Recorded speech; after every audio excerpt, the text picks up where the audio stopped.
Injil Matius pasal 13 ayat 1 sampai 23. Perumpamaan tentang seorang penabur. Pada hari itu keluarlah Yesus dari rumah itu dan duduk di tepi danau. Maka datanglah orang banyak berbondong-bondong lalu mengerumuni dia, sehingga ia naik ke perahu dan duduk di situ, sedangkan orang banyak semuanya berdiri di pantai. Dan ia mengucapkan banyak hal dalam perumpamaan kepada mereka. Katanya, adalah seorang penabur keluar untuk menabur. Pada waktu ia menabur, sebagian benih itu jatuh di pinggir jalan, lalu datanglah burung dan memakannya sampai habis. Sebagian jatuh di tanah yang berbatu-batu, yang tidak banyak tanahnya, lalu benih itu pun segera tumbuh karena tanahnya tipis. Tetapi sesudah matahari terbit, layulah ia dan menjadi kering karena tidak berakar. Sebagian lagi jatuh di tengah semak duri, lalu makin besarlah semak itu dan menghimpitnya sampai mati. Dan sebagian jatuh di tanah yang baik, lalu berbuah. Ada yang 100 kali lipat, ada yang 60 kali lipat, ada yang 30 kali lipat.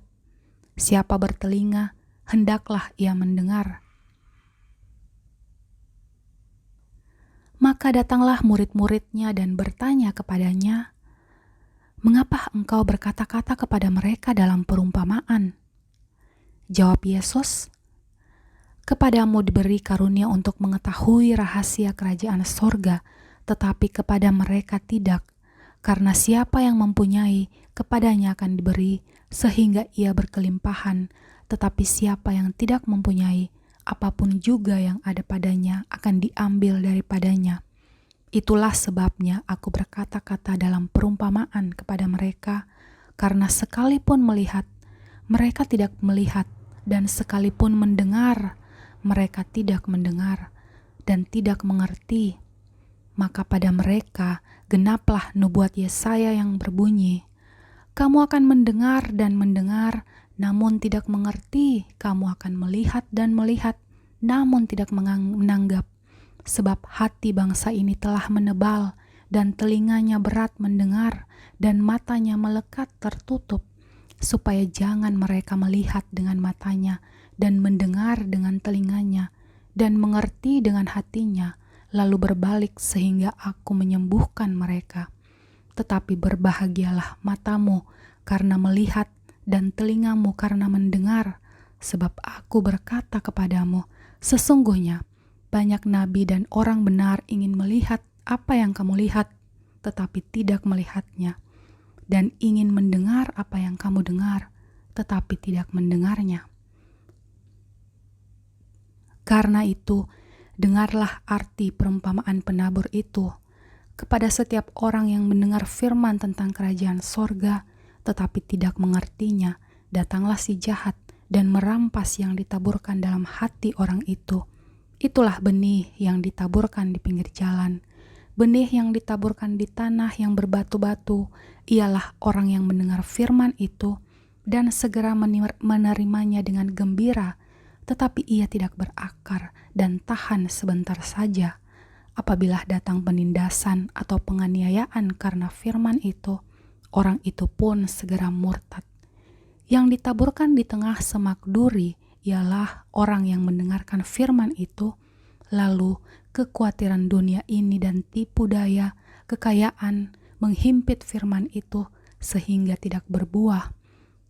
Yang ditaburkan di tanah yang baik ialah orang yang mendengar firman itu dan mengerti, dan karena itu ia berbuah. Ada yang 100 kali lipat, ada yang 60 kali lipat, ada yang 30 kali lipat.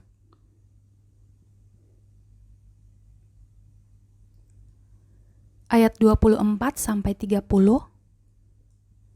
perumpamaan tentang lalang di antara gandum.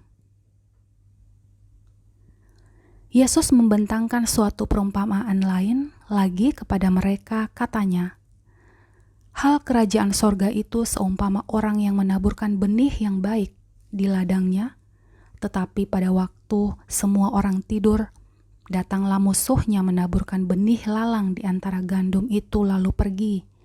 Ketika gandum itu tumbuh dan mulai berbulir, nampak jugalah lalang itu. Maka datanglah hamba-hamba tuan ladang itu kepadanya dan berkata, "Tuan, bukankah benih baik yang Tuan taburkan di ladang itu? Dari manakah lalang itu?"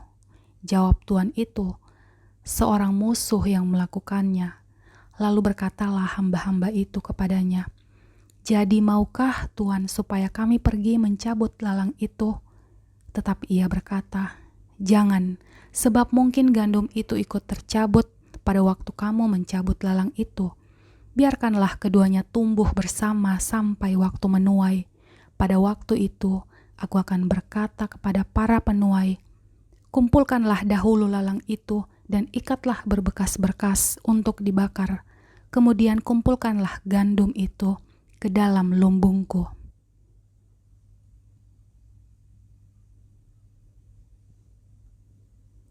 Ayat 31 sampai 35. Perumpamaan tentang biji sesawi dan ragi.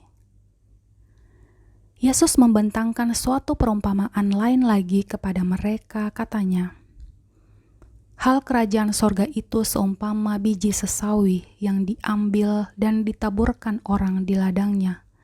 Memang biji itu yang paling kecil dari segala jenis benih, tetapi apabila sudah tumbuh, sesawi itu lebih besar daripada sayuran yang lain, bahkan menjadi pohon, sehingga burung-burung di udara datang bersarang pada cabang-cabangnya." Dan ia menceritakan perumpamaan ini juga kepada mereka. Hal kerajaan sorga itu seumpama ragi yang diambil seorang perempuan dan diadukan ke dalam tepung terigu 3 sukat sampai kamir seluruhnya. Semuanya itu disampaikan Yesus kepada orang banyak dalam perumpamaan, dan tanpa perumpamaan suatu pun tidak disampaikannya kepada mereka. Sebab supaya genaplah firman yang disampaikan oleh Nabi, "Aku mau membuka mulutku mengatakan perumpamaan. Aku mau mengucapkan hal yang tersembunyi sejak dunia dijadikan."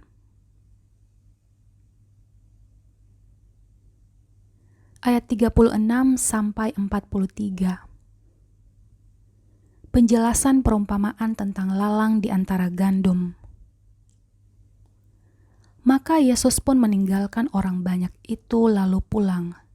Murid-muridnya datang dan berkata kepadanya, "Jelaskanlah kepada kami perumpamaan tentang lalang di ladang itu." Ia menjawab, katanya, "Orang yang menaburkan benih baik ialah Anak Manusia. Ladang ialah dunia. Benih yang baik itu anak-anak kerajaan, dan lalang anak-anak si jahat. Musuh yang menaburkan benih lalang itu ialah iblis. Waktu menuai ialah akhir zaman, dan para penuai itu malaikat. Maka seperti lalang itu dikumpulkan dan dibakar dalam api, demikian juga pada akhir zaman. Anak Manusia akan menyuruh malaikat-malaikatnya, dan mereka akan mengumpulkan segala sesuatu yang menyesatkan dan semua orang yang melakukan kejahatan dari dalam kerajaannya. Semuanya akan dicampakkan ke dalam dapur api. Di sanalah akan terdapat ratapan dan kertakan gigi. Pada waktu itulah orang-orang benar akan bercahaya seperti matahari dalam kerajaan Bapa mereka. Siapa bertelinga, hendaklah ia mendengar. Ayat 44 sampai 46. Perumpamaan tentang harta terpendam dan mutiara yang berharga. Hal kerajaan sorga itu seumpama harta yang terpendam di ladang, yang ditemukan orang, lalu dipendamkannya lagi. Oleh sebab sukacitanya, pergilah ia menjual seluruh miliknya, lalu membeli ladang itu. Demikian pula hal kerajaan sorga itu seumpama seorang pedagang yang mencari mutiara yang indah. Setelah ditemukannya mutiara yang sangat berharga, ia pun pergi menjual seluruh miliknya, lalu membeli mutiara itu. Ayat 47 sampai 52. Perumpamaan tentang pukat. Demikian pula hal kerajaan sorga itu seumpama pukat yang dilabuhkan di laut, lalu mengumpulkan berbagai-bagai jenis ikan. Setelah penuh, pukat itu pun diseret orang ke pantai, lalu duduklah mereka dan mengumpulkan ikan yang baik ke dalam pasu dan ikan yang tidak baik mereka buang.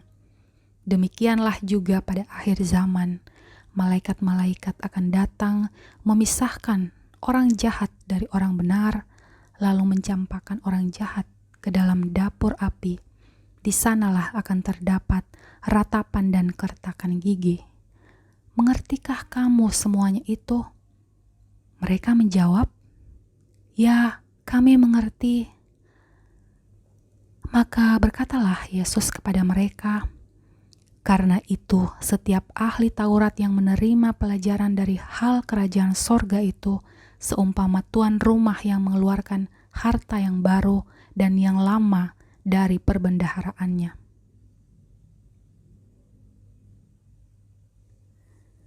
Ayat 53 sampai 58. Yesus ditolak di Nazaret. Setelah Yesus selesai menceritakan perumpamaan-perumpamaan itu, ia pun pergi dari situ. Setibanya di tempat asalnya, Yesus mengajar orang-orang di situ di rumah ibadat mereka. Maka takjublah mereka dan berkata, "Dari mana diperolehnya hikmat itu dan kuasa untuk mengadakan mujizat-mujizat itu? Bukankah ia ini anak tukang kayu?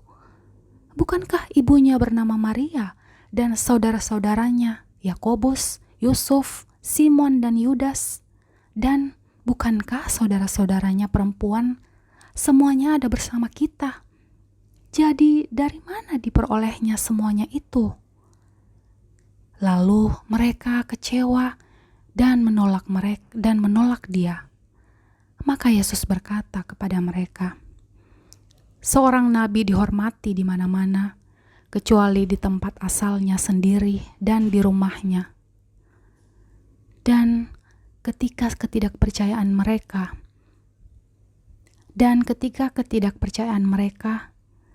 tidak banyak mujizat diadakannya di situ.